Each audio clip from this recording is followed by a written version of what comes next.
ऐसे ही मज़ेदार हिंदी कहानियाँ सुनने के लिए हमारे चैनल स्टोरी वर्ल्ड को सब्सक्राइब कीजिए। कभी कभी जीवन हमें ऐसे मोड़ पर लाकर खड़ा कर देता है जहां लगता है कि अब कुछ शेष नहीं रहा। लेकिन यदि हम अपने चारों ओर देखें तो कोई ना कोई कारण मिल ही जाता है जो हमें जीने की एक नई वजह दे सकता है। क्योंकि जीना केवल सांस लेने का नाम नहीं बल्कि हर पल को जीने का नाम है। गांव की संकरी गलियों से होते हुए जब सूरज ढलने को आता तो बुजुर्गों की चौपाल जम जाती।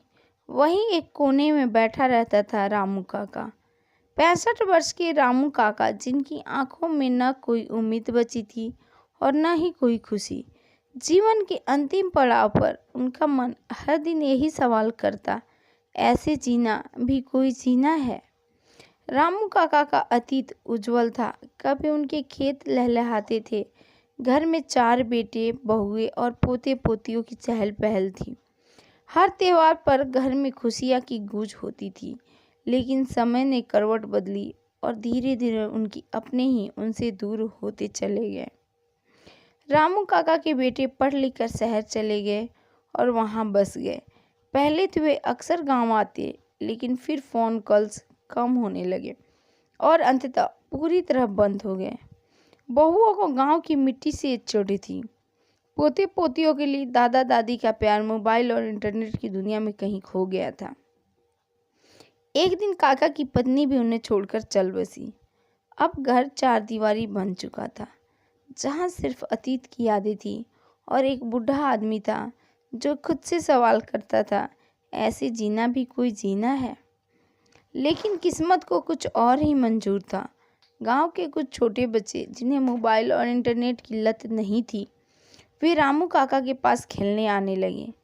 काका उन्हें कहानियाँ सुनाते, उनके लकड़ी की गाड़ियाँ बनाते और उनके संग हंसी मजाक करते। धीरे धीरे उनके चेहरे पर खोई हुई मुस्कान लौटने लगी। एक दिन गांव के स्कूल में रामू काका को सम्मानित किया गया। बच्चों ने उनके लिए एक कार्यक्रम रखा और उनके योगदान को सराहा। गांव वालों ने भी महसूस किया कि रामू काका अब अकेले नहीं थे, वे बच्चों के रामू बाबा बन चुके थे। अब जब शाम होती तो रामू काका चौपाल पर बैठकर उदास नहीं होते, बल्कि बच्चों के संग हंसी मजाक करते। उन्होंने खुद से एक नया सवाल पूछना शुरू कर दिया, अगर इन बच्चों के संग खुशियाँ बांटी जा सकती है तो फिर ऐसे जीने में क्या बुराई है। कभी कभी जीवन हमें ऐसे मोड़ पर लाकर खड़ा कर देता है जहां लगता है कि अब कुछ शेष नहीं रहा। लेकिन यदि हम अपने चारों ओर देखें तो कोई ना कोई कारण मिल ही जाता है जो हमें जीने की एक नई वजह दे सकता है। क्योंकि जीना केवल सांस लेने का नाम नहीं बल्कि हर पल को जीने का नाम है। यह कहानी जीवन की वास्तविकता को दर्शाती है और यह सिखाती है कि जीने का असली आनंद दूसरों के साथ खुशियां बांटने में है। क्या आप इस कहानी में कोई अब जब शाम होती तो रामू काका चौपाल पर बैठकर उदास नहीं होते, बल्कि बच्चों के संग हंसी मजाक करते।